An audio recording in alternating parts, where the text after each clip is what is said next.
હાલો નમસ્કાર, જય હિન્દ, વંદે માતરમ ફ્રેન્ડ્સ. મિત્રો આજના વિડીયોમાં જે છે આપણે 1 થી 30 જેટલા જે છે જીકેના એમસીક્યુ લઈને આવ્યા છીએ. મિત્રો આવનારી એક્ઝામ જે છે કોન્સ્ટેબલની એની જો તમે તૈયારી કરતા હોય તો વિડીયોમાં છેલ્લે સુધી જોતા રહેજો. દરરોજ જે છે મિત્રો આપણે આવું મોડલ પેપર જે છે એ લઈને આવીએ છીએ. તો તમે ચેનલ ઉપર નવા હોય તો મિત્રો આપણી ચેનલને ખાસ સબસ્ક્રાઇબ કરી લેજો. દરરોજ આપણે જે છે આવું મોડલ પેપર લઈને આવીએ છીએ. તો આવનારી એક્ઝામમાં તમને જે છે આ મોડલ પેપર ઉપયોગી થવાના છે, બરાબર. તો ચેનલ સાથે ખાસ જોડાયેલા રહેજો. ચાલો શરૂ કરીએ. Question number 1. બંધારણમાં રાજ્યપાલને વટહુકમ જાહેર કરવાની સત્તા કયા અનુચ્છેદ મુજબ આપવામાં આવી છે? બંધારણમાં મિત્રો જે છે રાજ્યપાલને વટહુકમ જાહેર કરવાની સત્તા કયા અનુચ્છેદ મુજબ આપવામાં આવેલી છે? શું આવશે અહીંયા? વટહુકમ જાહેર કરવાની સત્તા જે છે ને મિત્રો 213 મુજબ, બરાબર. રાજ્યપાલને જે છે વટહુકમ જાહેર કરવાની સત્તા 213 મુજબ આપવામાં આવેલી છે. અને રાષ્ટ્રપતિ માટે જે છે અનુચ્છેદ 123 આવશે, બરાબર. અનુચ્છેદ 123 જે છે એ રાષ્ટ્રપતિ માટે આવશે વટહુકમ બહાર પાડવાની સત્તા, અને રાજ્યપાલ માટે 213, બરાબર. ખાસ યાદ રાખજો. જોઈએ ત્યારબાદનો બીજો ક્વેશ્ચન. ઈસવીસન 1726માં નીચે પૈકી કયા સ્થળે મ્યુનિસિપલ કોર્પોરેશનની સ્થાપના કરવામાં આવી ન હતી? ઈસવીસન 1726માં જે છે મિત્રો નીચેનામાંથી કયા સ્થળે મ્યુનિસિપલ કોર્પોરેશનની સ્થાપના જે છે કરવામાં આવેલી ન હતી? એવો આપણને અહીંયા પ્રશ્ન પૂછેલો છે. શું આવશે અહીંયા? હરિયાણા જે છે ને મિત્રો, હરિયાણા એ નહીં આવે. બાકી કોલકાતા, મુંબઈ, ચેન્નઈ જે છે એ ત્રણેય આવશે. 1726માં જે છે એ મ્યુનિસિપલ કોર્પોરેશનની સ્થાપના હરિયાણામાં કરવામાં આવી ન હતી. બાકી ત્રણેય આવશે. 1726માં 3 મુખ્ય પ્રેસિડેન્સી શહેરો મુંબઈ, કલકત્તા, મદ્રાસમાં કોર્પોરેશન સ્થપાયા હતા, અને હરિયાણામાં નહીં આવે, બરાબર. જોઈએ ત્યારબાદનો નેક્સ્ટ ક્વેશ્ચન. તક્ષશિલાનો ધર્મરાજિકા સ્તૂપ કઈ શૈલીનો છે? તક્ષશિલાનો જે છે ધર્મરાજિકા સ્તૂપ જે છે એ કઈ શૈલીનો છે? શું આવશે મિત્રો અહીંયા રાઈટ આન્સર? ગાંધાર શૈલી આવશે, બરાબર. ઓપ્શન ડી આપણો અહીંયા રાઈટ આન્સર બની જશે. ખાસ યાદ રાખજો, તક્ષશિલાનો ધર્મરાજિકા સ્તૂપ જે છે એ કઈ શૈલી? તો ગાંધાર શૈલીનો જે છે એ આપણને જોવા મળશે. ત્યારબાદનો ક્વેશ્ચન જોઈએ ચોથો. સંયુક્ત રાષ્ટ્રીય જે છે એ કયા વર્ષને મહિલા વર્ષ તરીકે જાહેર કર્યું હતું? સંયુક્ત રાષ્ટ્રીય જે છે એ કયા વર્ષને મહિલા વર્ષ તરીકે જાહેર કર્યું હતું? શું આવશે અહીંયા? 1975ના વર્ષને જે છે એ ખાસ યાદ રાખજો. સંયુક્ત રાષ્ટ્રીય જે છે એ કયા વર્ષને? તો 1975ની વર્ષને જે છે એ મહિલા વર્ષ તરીકે જાહેર કર્યું હતું. ત્યારબાદનો ક્વેશ્ચન જોઈએ. 1942માં ભારત છોડો આંદોલન દરમિયાન મહાત્મા ગાંધીએ કયું સૂત્ર આપ્યું હતું? 1942, બરાબર. ભારત છોડો આંદોલન દરમિયાન જે છે એ મહાત્મા ગાંધીજીએ કયું સૂત્ર આપ્યું હતું? કરો યા મરો, બરાબર. કરો યા મરો. આ સૂત્ર ગાંધીજીએ 1942માં ભારત છોડો આંદોલન દરમિયાન જે છે આપેલું હતું. ખાસ યાદ રાખજો. અહીંયા મિત્રો દિલ્હી ચલો, આ જે છે ને સૂત્ર સુભાષચંદ્ર બોઝે આપ્યું હતું. એ બાબત પણ આપણને સાથે સાથે ખ્યાલ હોવી જોઈએ. મિત્રો તમને વિડીયો ગમતો હોય તો એક લાઇક કરજો. અમે તમારી પાસે માત્ર એક લાઇકની આશા રાખીએ છીએ, તો એક લાઇક તમે જરૂર કરી દેજો. ત્યારબાદનો ક્વેશ્ચન જોઈએ. વાતાવરણમાં કાર્બન ડાયોક્સાઇડનું પ્રમાણ લગભગ કેટલા ટકા છે? વાતાવરણમાં જે છે કાર્બન ડાયોક્સાઇડનું પ્રમાણ લગભગ કેટલા ટકા છે? શું આવશે અહીંયા? 0.03% આવશે, બરાબર. ઓપ્શન બી આપણો અહીંયા રાઈટ આન્સર બની જશે. ખાસ યાદ રાખજો, વાતાવરણમાં જે છે કાર્બન ડાયોક્સાઇડનું પ્રમાણ લગભગ કેટલા ટકા? તો 0.03% જેટલું જોવા મળે છે. 78% નાઇટ્રોજન આવશે. અહીંયા 78% જે છે એ નાઇટ્રોજન જોવા મળે છે. 21% જે છે ઓક્સિજન જોવા મળે છે. બધી માહિતી આપણને ખ્યાલ હોવી જોઈએ. ત્યારબાદનો ક્વેશ્ચન જોઈએ. ધ્વનિ પ્રદૂષણના સ્તરનો એકમ ખાલી જગ્યા છે. ધ્વનિ પ્રદૂષણના સ્તરનો એકમ જે છે એ શું છે? ડેસિબલ આવશે અહીંયા, બરાબર. ઓપ્શન બી રાઈટ આન્સર બની જશે. પાસ્કલ જે છે ને, પાસ્કલ એ દબાણનો એકમ છે. એ બાબત પણ ખ્યાલ હોવી જોઈએ. ત્યારબાદનો ક્વેશ્ચન જોઈએ 8મો. ભારતમાં પુરાતત્વીય વારસાના સંરક્ષણનો કાયદો સૌપ્રથમ કોણે બનાવ્યો હતો? ભારતમાં મિત્રો પુરાતત્વીય વારસાના સંરક્ષણનો કાયદો જે છે એ સૌપ્રથમ કોણે બનાવ્યો હતો? કોણ આવશે મિત્રો અહીંયા? લોર્ડ કર્ઝન આવશે. કર્ઝને બનાવ્યો હતો. ભારતમાં પુરાતત્વીય વારસાના સંરક્ષણનો કાયદો સૌપ્રથમ કોણે? તો લોર્ડ કર્ઝન જે છે એણે બનાવ્યો હતો. ખાસ યાદ રાખીશું. ત્યારબાદનો ક્વેશ્ચન જોઈએ.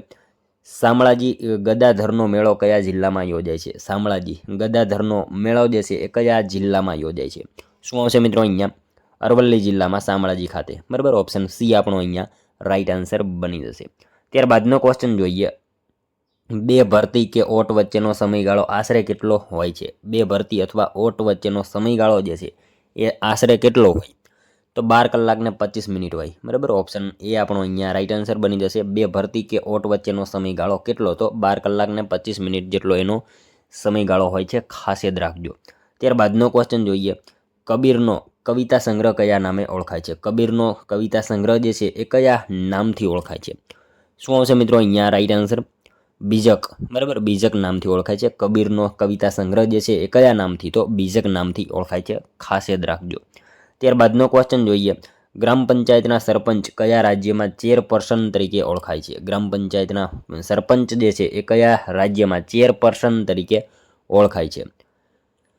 ચેરપર્સન તરીકે શું આવશે? અરુણાચલ પ્રદેશમાં જે છે ને એ ખાસ યાદ રાખજો. ગ્રામ પંચાયતના સરપંચ હોય એ અરુણાચલ પ્રદેશમાં જે છે એ કયા નામથી? તો ચેરપર્સન આવા નામથી ઓળખાતા હોય છે, ખાસ યાદ રાખજો. ત્યારબાદનો ક્વેશ્ચન જોઈએ. હિમાચલ પ્રદેશમાં વિકસેલી લઘુ ચિત્રકલાને કઈ ચિત્ર શૈલી કહેવામાં આવે છે? હિમાચલ પ્રદેશમાં જે છે વિકસેલી લઘુ ચિત્રકલાને કઈ ચિત્ર શૈલી કહેવામાં આવે છે? શું આવશે મિત્રો અહીંયા રાઈટ આન્સર? બસોહલી એને કહેવામાં આવે છે, ખાસ યાદ રાખજો. હિમાચલ પ્રદેશમાં વિકસેલી લઘુ ચિત્રકલાને કઈ ચિત્ર શૈલી? તો બસોહલી ચિત્રશૈલી કહેવામાં આવે છે, ખાસ યાદ રાખજો.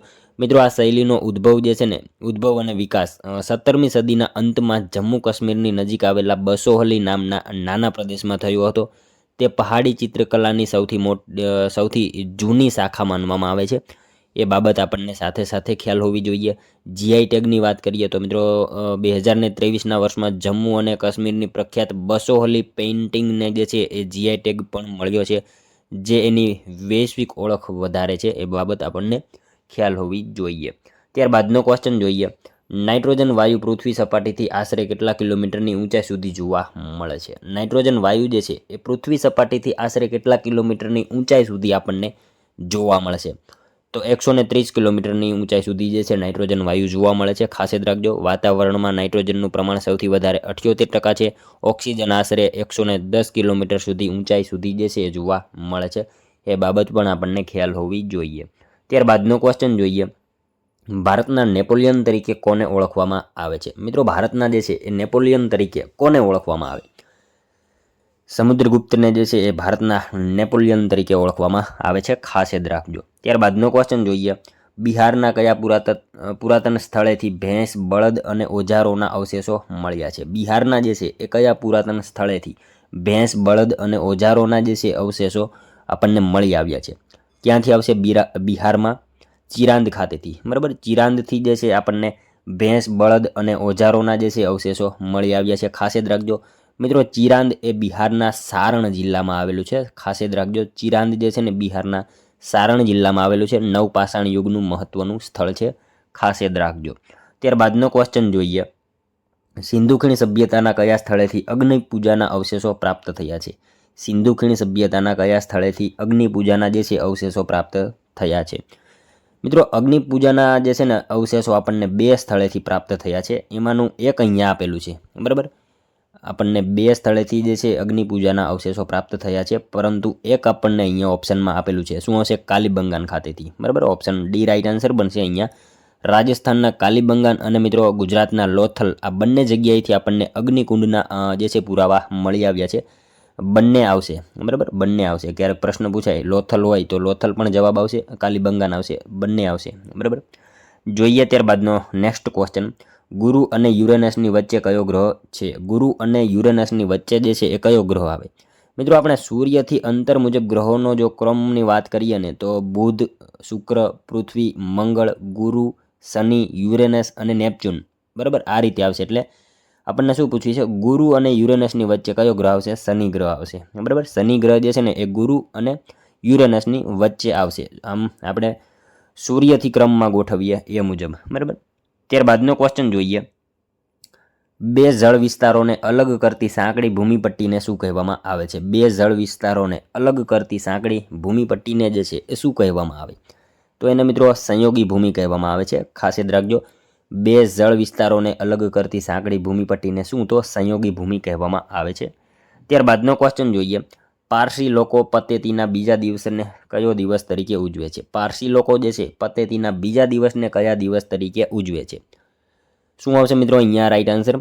નવરોજ તરીકે ઉજવે છે, ખાસ યાદ રાખજો. પારસી લોકો પતેતીના બીજા દિવસને કયા દિવસ તરીકે? તો નવરોજ દિવસ તરીકે ઉજવે છે. નવરોજ એટલે મિત્રો નવો દિવસ, બરાબર, એનો અર્થ એવો થાય નવરોજ એટલે નવો દિવસ, અને તે પારસી કેલેન્ડર મુજબ નવા વર્ષનો પ્રથમ દિવસ ગણાય છે. પારસી લોકો પતેતીના બીજા દિવસને નવરોજ તરીકે ઉજવે છે, બરાબર. ત્યારબાદનો ક્વેશ્ચન જોઈએ. ગુરુ રામદાસે રચેલા ગ્રંથનું નામ શું છે? ગુરુ રામદાસે રચેલા ગ્રંથનું નામ શું છે? શું આવશે મિત્રો? અહીંયા ઓપ્શન ડી રાઈટ આન્સર બનશે, દાસબોધ, બરાબર. ગુરુ રામદાસનો ગ્રંથ કયો હતો? દાસબોધ જે છે એ ગુરુ રામદાસનો ગ્રંથ છે, ખાસ યાદ રાખજો મિત્રો. ગુરુ રામદાસ જે છે ને છત્રપતિ શિવાજી મહારાજના આધ્યાત્મિક ગુરુ હતા, એ બાબત પણ આપણને સાથે સાથે ખ્યાલ હોવી જોઈએ, બરાબર. ત્યારબાદનો ક્વેશ્ચન જોઈએ. ગ્રામ પંચાયતનું વાર્ષિક બજેટ કોની સમક્ષ મૂકવાનું હોય છે? ગ્રામ પંચાયતનું વાર્ષિક બજેટ જે છે એ કોની સમક્ષ મૂકવાનું હોય છે?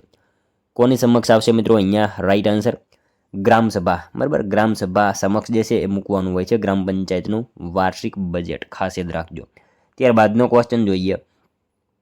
ભારતના ઉપરાષ્ટ્રપતિનો પગાર ખાલી જગ્યા હોય છે. ભારતના જે છે ઉપરાષ્ટ્રપતિનો પગાર જે છે એ કેટલો હોય? 4 લાખ રૂપિયા હોય, બરાબર. 4 લાખ જેટલો એમનો પગાર હોય. ભારતના ઉપરાષ્ટ્રપતિનો પગાર 4 લાખ હોય.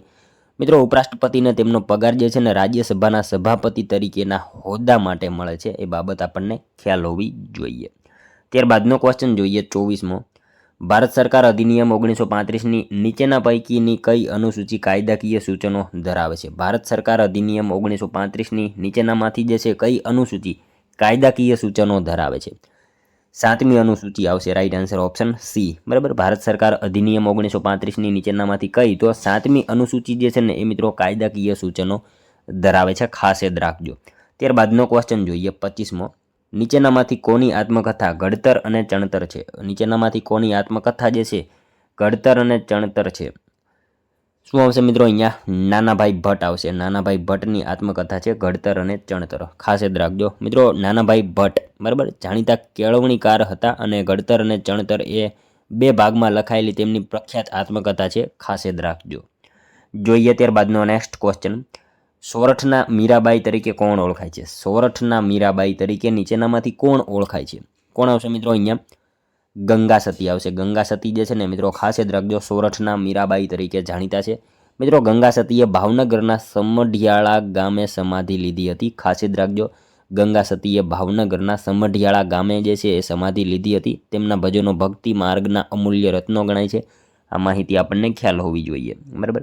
ત્યારબાદનો ક્વેશ્ચન જોઈએ. ઇનામ ગામમાં કેવા આકારના ઘર મળી આવ્યા છે? ઇનામ ગામમાં મિત્રો કેવા આકારના જે છે એ ઘર મળી આવ્યા? ગોળ આકારના, બરાબર. ગોળ આકારના જે છે ઇનામ ગામમાં જે છે એ ઘર મળી આવ્યા છે. ઇનામ ગામ ક્યાં આવશે? મહારાષ્ટ્રમાં આવેલું છે. બાળકોના દફન વિધિના અવશેષો અને ગોળાકાર માટીના ઘરો અહીંયાથી મળી આવ્યા છે, એ બાબત આપણને ખ્યાલ હોવી જોઈએ. ત્યારબાદનો ક્વેશ્ચન જોઈએ. ઋગ્વેદકાલીન સમયમાં રાજાનું મુખ્ય કાર્ય શું હતું? ઋગ્વેદકાલીન સમયમાં મિત્રો રાજાનું મુખ્ય કાર્ય જે છે એ શું હતું?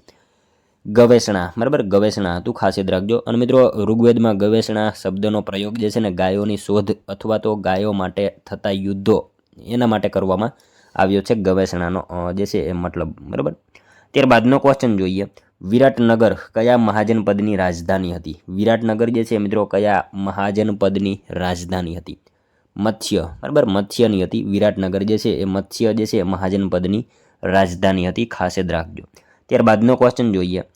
વાતાવરણમાં કાર્બન ડાયોક્સાઇડ વાયુની હાજરી આશરે કેટલા કિલોમીટરની ઊંચાઈ પછી ઓછી જણાય છે? શું આવશે? વાતાવરણમાં જે છે કે કાર્બન ડાયોક્સાઇડ વાયુની હાજરી આશરે કેટલા કિલોમીટરની ઊંચાઈ પછી ઓછી જણાય છે? તો 20 કિલોમીટરની ઊંચાઈ પછી જે છે કાર્બન ડાયોક્સાઇડ વાયુની હાજરી આપણને ઓછી જોવા મળશે, બરાબર. 20 રાઈટ આન્સર બનશે, ઓપ્શન એ.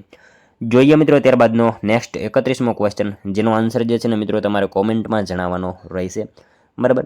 યુરેનસ ગ્રહની શોધ ક્યારે થઈ હતી? યુરેનસ ગ્રહની શોધ જે છે એ મિત્રો ક્યારે થઈ હતી? આનો એક આન્સર જે છે ને મિત્રો તમારે કોમેન્ટમાં જણાવવાનો રહેશે. મિત્રો ખાસ આનો એક આન્સર તમારે કોમેન્ટમાં જણાવવાનો રહેશે, બરાબર. અને મિત્રો આ 30 MCQ હતા, એમાંથી તમને કેટલા આવડ્યા, તમને તમારા કેટલા સાચા પડ્યા, એ પણ આન્સર મિત્રો તમારે કોમેન્ટમાં જણાવવાનો રહેશે, બરાબર. તો મિત્રો આ હતો વિડીયો. જો તમને વિડીયો પસંદ આવ્યો હોય તો એક લાઇક કરજો, તમારા મિત્રો જોડે આ વિડીયોને શેર કરજો, જેથી એમને પણ આ વિડીયો ઉપયોગી બને, બરાબર. અને મિત્રો આપણી ચેનલ ઉપર જો તમે નવા હોય ને તો ચેનલ સાથે ખાસ જોડાયેલા રહેજો. દરરોજ જે છે મિત્રો આપણે આવું મોડેલ પેપર જે છે લઈને આવીએ છીએ. આવનારી એક્ઝામમાં તમને ખૂબ ને ખૂબ ઉપયોગી થશે. તો ચેનલ સાથે ખાસ જોડાયેલા રહેજો. તો મળશો હવે આપણે કાલે બીજા વિડીયોમાં. ત્યાં સુધી જય હિન્દ, વંદે માતરમ.